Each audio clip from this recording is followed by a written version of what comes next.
شروع اللہ کے بابرکت نام سے جو بڑا مہربان نہایت رحم فرمانے والا ہے۔ قرآن پاک میں اللہ تعالیٰ نے سورہ نوح میں ارشاد فرمایا، اپنے رب سے بخشش مانگو، وہ بڑا بخشنے والا ہے۔ تم ایسا کرو گے تو وہ آسمان کے دہانے کھول دے گا اور مال اور بیٹوں سے تم کو سرفراز کرے گا اور باغ عطا فرمائے گا اور نہریں عنایت کرے گا۔ اور سورہ آل عمران میں فرمایا، بہشت ان لوگوں کے لیے تیار کی گئی ہے جن سے کوئی بے حیائی کا کام ہو جاتا ہے یا کوئی گناہ سرزد ہوتا ہے تو اللہ پاک کو یاد کر کے اپنے گناہوں کی بخشش چاہتے ہیں، اور اللہ کے سوا کون ہے جو گناہوں کو بخشے، اور وہ اپنے برے کاموں پر جان بوجھ کر ہٹ درمی نہیں کرتے ہیں۔ آئیے حدیث مبارکہ کی روشنی میں دیکھتے ہیں کہ وہ کون سے کلمات ہیں جن کو سید الاستغفار کہا گیا۔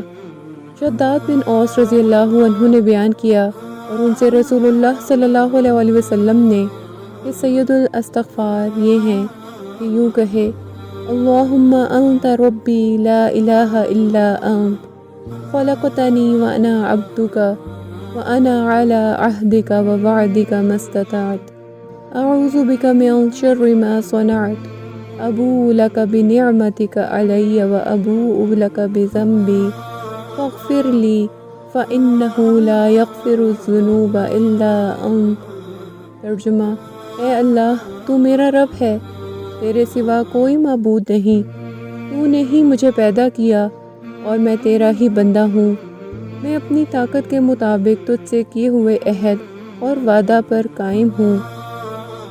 ان بری حرکتوں کے عذاب سے جو میں نے کی ہیں تیری پناہ مانگتا ہوں۔ مجھ پر نعمتیں تیری ہیں، اس کا اقرار کرتا ہوں۔ میری مغفرت کر دے کہ تیرے سوا اور کوئی بھی گناہ نہیں معاف کرتا۔ حضرت صلی اللہ علیہ وسلم نے فرمایا کہ جس نے اس دعا کے الفاظ پر یقین رکھتے ہوئے دل سے ان کو کہہ لیا اور اسی دن اس کا انتقال ہو گیا شام ہونے سے پہلے تو وہ جنتی ہے، اور جس نے اس دعا کے الفاظ پر یقین رکھتے ہوئے رات میں ان کو پڑھ لیا اور پھر اس کا صبح ہونے سے پہلے انتقال ہو گیا تو وہ جنتی ہے۔ یہ چند کلمات ہیں جن کو باقاعدگی سے اگر ہم اپنی زندگی کا حصہ بنا لیں تو انشاءاللہ تعالی اللہ تعالی ہمیں جنتیوں میں شامل کر لے گا۔